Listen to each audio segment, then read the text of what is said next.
Hello and welcome. This is Wilrens for Create a Learning Site, the place to go deeper in your understanding of the Bible. In Daniel chapter 4, Nebuchadnezzar is recorded to be walking on the roof of his royal palace. The view carries him away. He is recorded as saying, "Is not this great Babylon, which I have built by my mighty power as a royal residence and for the glory of my majesty?" A brand new book on Babylon by Olaf Pedersen helps us to understand why the king was so impressed. After reading the book, I am almost tempted to agree. The title is Babylon, the Great City, and it summarizes what we know about the architecture of Babylon based on excavations beginning in the 19th century down to the most recent published results. The ebook version, by the way, is available as a free download, and I'll share the link in a moment. Now, admittedly, for most readers, the level of detail will be a bit tedious. It is a serious archaeological study, and everything is exactly measured, described, and located. Still, if you're going to visit the site, you would be, sorry to be blunt, stupid not to read this book. There is no better guide to what is there to look at. Even if you're not planning a trip to Iraq, which I suppose includes most of us, the book is worth looking at.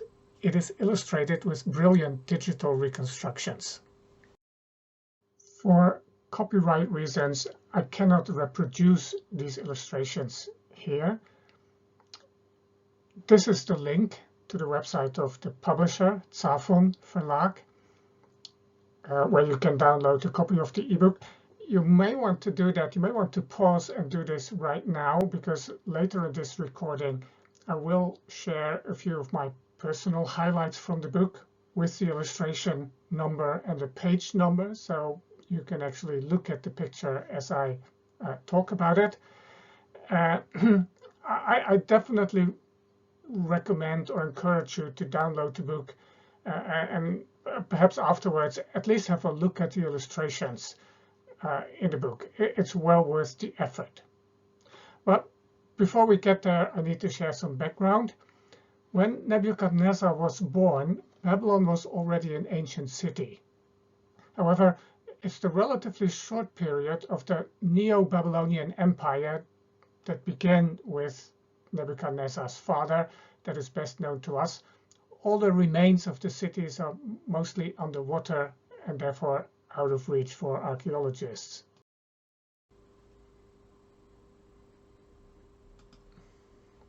So, Nabopolassar, the father of Nebuchadnezzar and founder of the Neo-Babylonian Empire. He was crowned king of Babylon when it was still part of the Assyrian Empire in 626 BC. And during his first 10 years on the throne, he managed to gain the independence of Babylon from the Assyrians. And then he turned lucky. In 614, the Medes, a wild warrior nation from the northeast, invaded the Assyrian heartland and destroyed the city of Assur, one of Assyria's capitals. Nabopolassar allied himself with the Medes, and together they took and obliterated Nineveh in 612 BC. The remnants of Assyrian power retreated to the northwest and, with Egyptian support, held out for a few more years. But in the fateful Battle of Carchemish in 605 BC, they were defeated once and for all. Now, that same year, Nabopolassar died, and his son succeeded him as king. This was the year when Nebuchadnezzar came to Jerusalem for the first time, taking Daniel and other upper-class youth with him back to Babylon, where Nebuchadnezzar initiated an unprecedented building program. In the remainder of this issue, I will discuss the resulting architecture, particularly the city walls and palaces of this new Babylon. That is, the city as it was reconstructed and enlarged by Nebuchadnezzar, who ruled the Neo-Babylonian Empire from 605 down to his death in 562 BC. This map has been made available by Pedersen. It shows us Babylon, old Babylon here. In the center is roughly the form of a rectangle, and it is approximately 4.5 square kilometers large. The Euphrates flows through the center from north to south in this direction. Nebuchadnezzar added a new quarter to the east and to the north of Old Babylon, and more than doubled the size of the city to 9.5 square kilometers.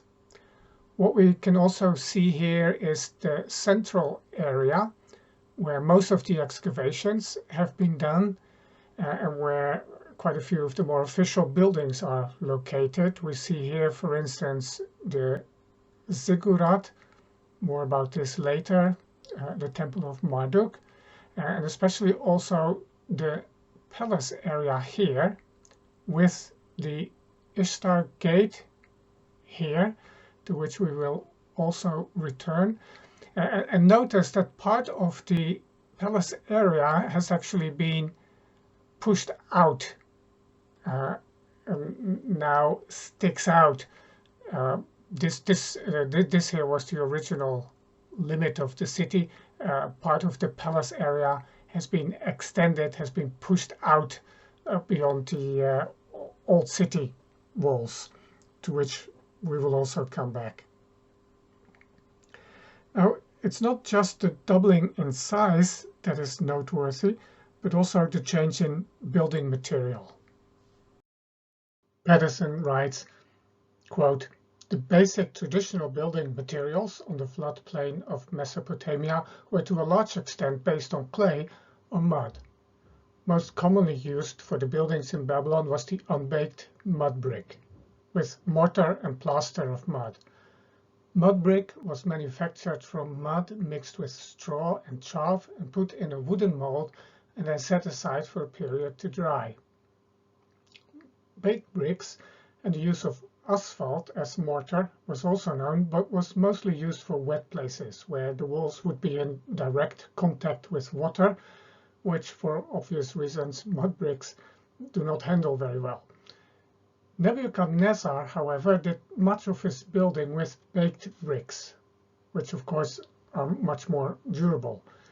In addition, baking bricks enabled the production of glazed bricks used for the decoration for which the New Babylon is famous.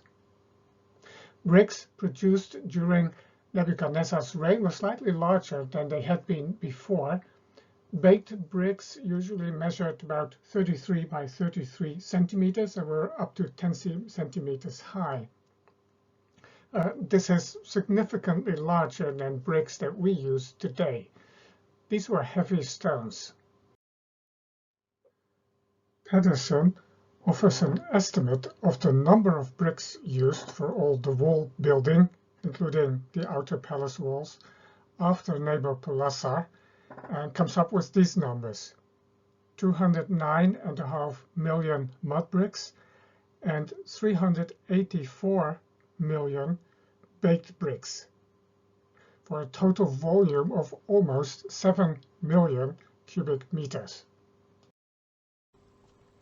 Before I turn to Pedersen's book, I should mention a claim made by Herodotus, a Greek historian of the 5th century BC, which is sometimes still repeated today.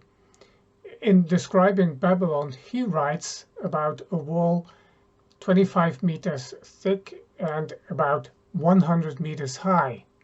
Well, walls 100 meters high? That's unlikely. Pedersen offers calculations based on excavations that suggests heights, depending on the exact wall and the location, between 7 and 15 meters high, possibly up to 30 meters in parts of the palace area. Still, the fortifications were impressive and clever, as we will see. I now turn to the book. I will first mention the illustrations I'm going to talk about and their page number, and then give a brief comment or explanation. I start with illustrations 210 through 212 on page 54.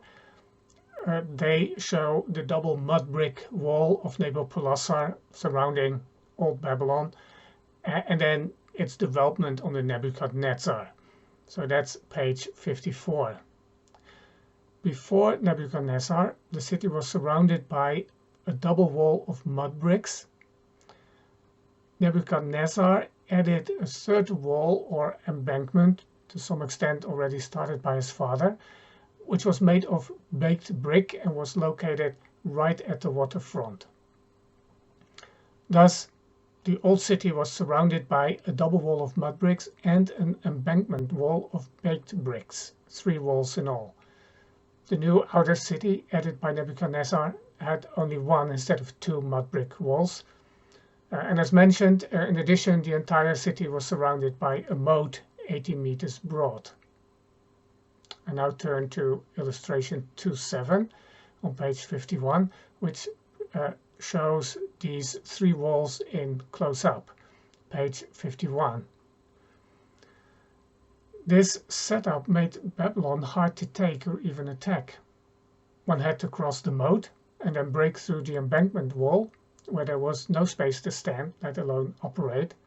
And had this succeeded, one would be confined between the breached wall and a mud brick wall, again with little space to maneuver, and, at least in the old city, were still 2 walls to breach. Let's turn to illustrations 221 and 225 on page 64 and 66. They show the palace area seen from the north during the reign of Nabopolassar and then later Nebuchadnezzar's reign. Page 64 and 66, illustration 221 and 225. Nebuchadnezzar replaced the existing South Palace and added another palace to the North Palace, as well as extensive fortifications in this area. The South Palace was originally made of mud bricks and was completely redone. When it was finished, it counted almost 600 rooms and more than 50 courtyards. In the illustrations here, you can see the famous ziggurat or Tower of Babel visible in the background. And the arrows in illustration 225 point to the newly built North Gate and the reconstructed Ishtar Gate behind it. The latter was originally made of mud bricks, but then rebuilt by Nebuchadnezzar using baked bricks. We'll come to the Ishtar Gate. First, I jump to illustration 323 on page 114. It shows the North Palace with terrace and fortifications. So that's page 114. This North Palace was built into the moat, which was moved further out. The North Palace had a terrace facing west of about 200 by 300 meters, and most likely this was the location of the legendary so-called Hanging Gardens of Babylon. Next, we turn to illustration 231 and 232 on page 76 and 77. Which first show the processional way leading up to the Ishtar Gate and then continuing into the city, and then the Ishtar Gate. So that's page 76 and 77. This so-called processional way, as shown here, leads from the first gate through the Ishtar Gate into the city. The distance between the 2 gates is 180 meters.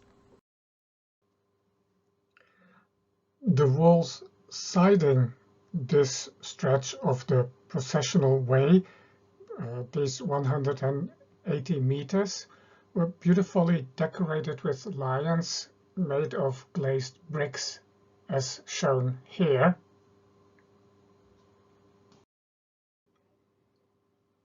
And the Ishtar Gate itself, also decorated with glazed bricks, blue glazed bricks, and illustrations of bulls and dragons. This shows one of the many dragons on the gate. Next we turn to temples. There must have been more than 40 of them at this time, Nebuchadnezzar's time in Babylon, but only 8 have been excavated and 4 have been reconstructed. Most impressive of these was the Ziggurat Tower or temple between the South Palace and the Marduk temple further south, which has not been reconstructed. But illustration 418 on page 162 shows this ziggurat, page 162. The ziggurat measured just over 90 by 90 meters at ground level. It consisted of a 15-meter thick wall of baked bricks surrounding a core of unbaked mud bricks, and its height is estimated to have been just over 90 meters as well. Considering Babylon was in a plain, the ziggurat made for an impressive landmark. The top level was decorated with intense blue glazed bricks, symbolizing the connection to heaven and to the gods. The platform on top is where the gods would come down to communicate with humans, so the Babylonians believed. And then we have one more, illustration 334 on page 125. This shows the palace area looking south, page 125. And when we take a moment to imagine the view from here over the newly built city, we begin to understand Nebuchadnezzar as he was carried away while walking on the palace roof. This view was indeed impressive. And yet, this shows Babylon today. It's illustration 449 in Patterson's book on page 162. By today's standards, New Babylon, with its 9.5 square kilometers and perhaps 200,000 inhabitants, was not even a large city. Most of us live better and more comfortable lives than Nebuchadnezzar, at his time the richest and most powerful man on earth. One would have been wrong to be overly impressed with his accomplishments. "You ain't seen nothing yet" would be one way to respond to Nebuchadnezzar's self-admiration in Daniel chapter 4. What was great and magnificent back then is not so today. What looks great and magnificent today or tomorrow won't look so in the future. What God has in mind, his answer to Babylon, a people guided by love and wisdom rather than empire and control. This nation has the potential to far surpass all of this. So let's not be overly impressed with the splendor of today or yesterday or tomorrow. We ain't seen nothing yet.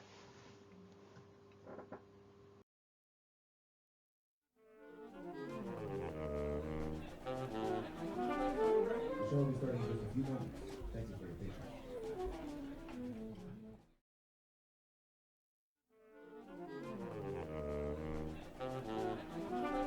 The show will be starting in just a few moments. Thank you for your patience.